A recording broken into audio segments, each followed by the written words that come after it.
Hey everyone, welcome back to another video. I hope you're all doing well.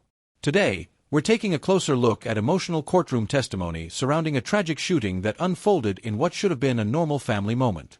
What began as an ordinary day quickly turned into a devastating discovery, and now the court is hearing firsthand what happened. Let's get into the details. You pull in the driveway, where is Gabe's car that you see? It's out of the driveway.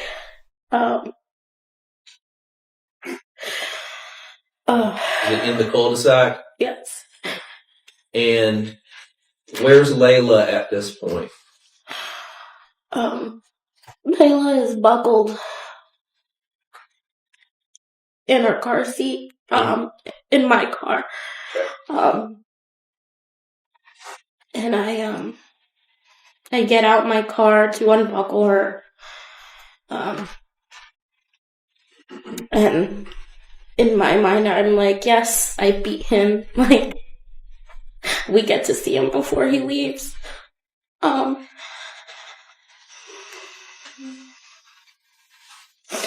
I'm unbuckling her, I realize that he's not walking to the car. And was that unusual? Would he come and help you try and get Leila out of the car and things like that? Again, this wasn't a usual day. I wasn't supposed to see him, and he was supposed to be gone, and I wouldn't have seen him that day. So, but it is unusual that my husband didn't take the opportunity to come see us. So when I noticed he wasn't moving, I was kind of getting frustrated. Wife frustration, like, hello, what are you doing? So at that point, I stopped unbuckling her, and I peek to see what was going on. Can you see anything over where his car is? I just see his car. And then I see what my brain registered as 2 wet leaves on the front of his vehicle. On the windshield? On the windshield of his vehicle. And then I proceed to, I just get a little frustrated, and then I just proceed to unbuckle Leila, because at that point, I'm like, well, I'm just going to bring her to him since he's being lazy. Like, he's not getting out the car. So I'm unbuckling her when my brain is registering that it wasn't 2 wet leaves on the front of his car, and that it was, in fact, bullet holes, what I believed, because I hadn't seen that before in my life. So do you leave Leila in the car? I leave Leila strapped in the car, and I run to my husband. And do you go to the passenger side of his car? I do. And you open that door?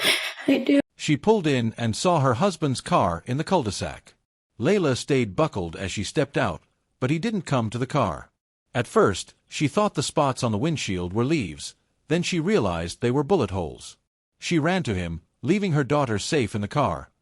What would you do in a moment like this? And when you opened that door, can you tell us what you saw?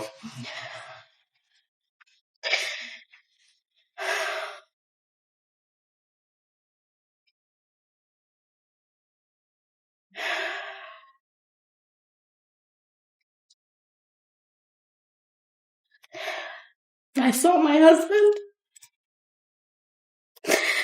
I saw Gabe. I saw that he was bleeding. I saw that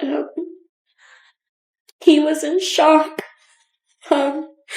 His eyes were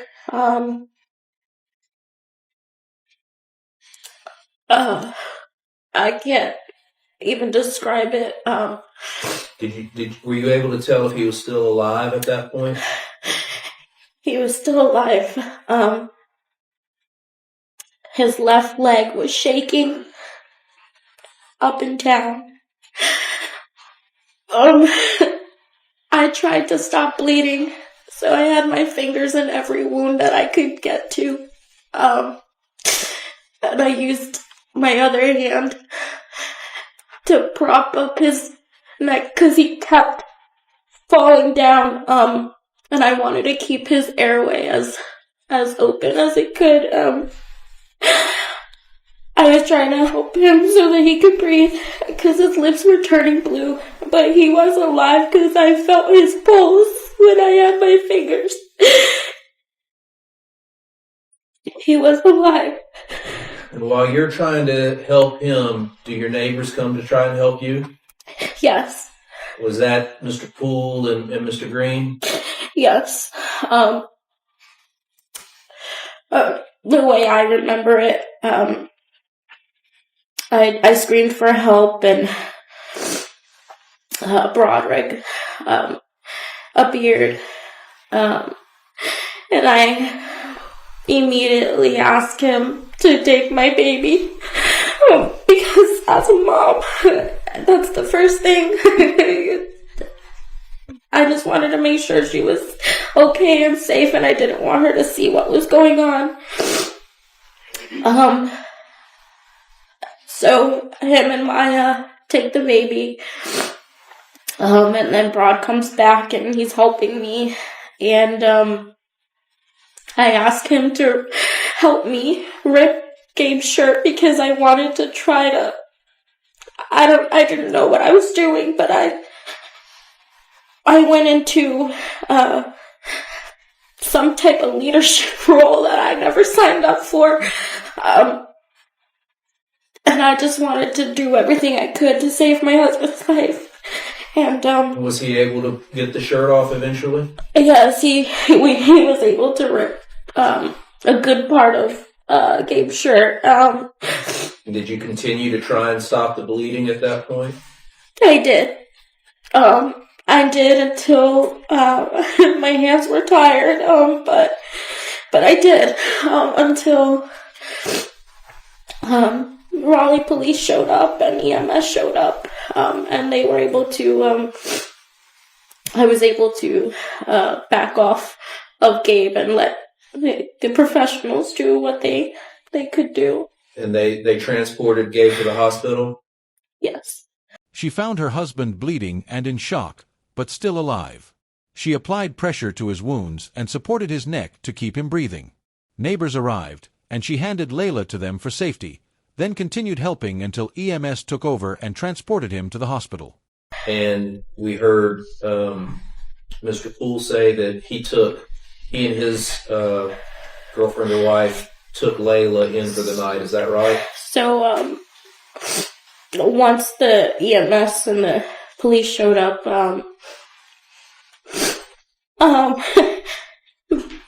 this leadership role things kept popping up in my mind, and I just said, okay, Leila, we need to figure out Leila. And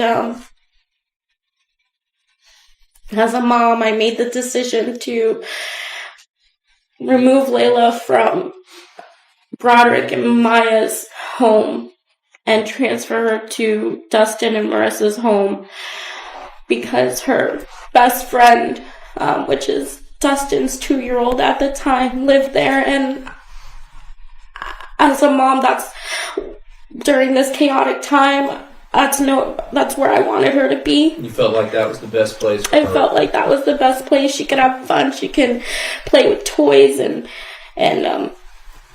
be around familiar friendship with her little friend Denver. And that was the first time, like Dustin said, that I had ever left my daughter in anyone else's care, and it was forced upon me. But it was a decision I'm glad I made, and she was safe. At some point, did you have to go to the hospital? Yes. And is that when you found out that Gabe had passed away?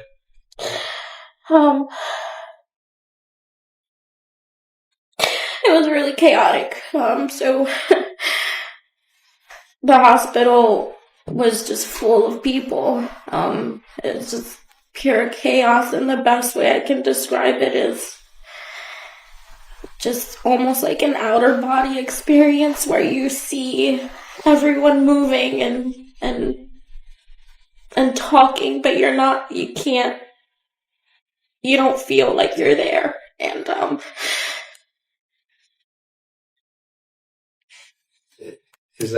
but while you're there, did you find out at that point about Gabe not surviving? In the room that we were in. Once EMS and police arrived, she focused on keeping her daughter safe, placing Leila with her best friend so she could be comfortable and cared for. At the hospital, surrounded by chaos, she learned that her husband had not survived. My phone was going crazy, and before anyone could actually confirm that my husband died, one of the WRAL notifications came up on my phone, and that's when I learned that my husband didn't make it. So before the doctors could even speak to you? Yes. So the media broke it to me first. And at some point you go and are able to tell the police officers and detectives what you saw and what you just told us? Yes. I know that this is a tough situation for you to come in here and have to relive this, and I appreciate you sharing with the court and with us what you experienced. And I know that it has been a life-changing experience for you, but can you tell the court what effect this has all had on your life and what you would like to see come of this hearing? I just have a question. Is this my... If you've prepared a victim impact statement and want to share that with the court, now would be the time that you could do that. I don't have it prepared. I wasn't expecting to do that today, but... if you would like to wait, we can wait and you can do it at another time. Yes, please. All right, well, let's do that then. Okay? But I will say...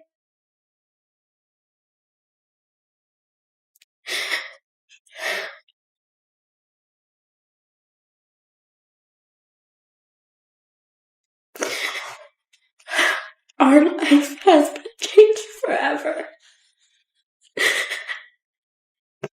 And my daughter didn't deserve any of it. My husband didn't deserve any of it. And I know I didn't deserve any of it. That's all. Okay. We'll come back and... A notification on her phone revealed the devastating truth. Her husband had not survived. She later shared her account with authorities, describing how this tragedy has forever changed her life and her family.